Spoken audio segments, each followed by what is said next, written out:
Cum a fost competiția de astăzi?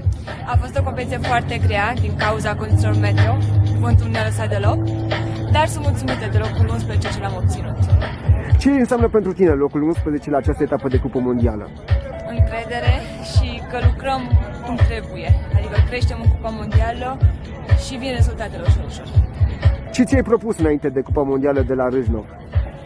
Sincer, să sar la nivelul meu, să fac cât mai bine și să ating top 10 dacă se poate, însă am fost aproape, mai aveam puțin. Cât mai aveai până pentru a ajunge în top 10 mondial? Sub un punct, aveam 0,8 din. Și locul 11, ce înseamnă pentru cariera ta? Este o performanță bună? E o performanță foarte bună? Este o performanță foarte bună, ținând cont că eu am avut locul de top 20, dar nu am ajuns top 15 până acum. Am mai avut acest rezultat în 2014, dar acum chiar am muncit pentru el. Și acasă, acest rezultat, ce a însemnat un lucru mult mai important, mult mai special pentru tine?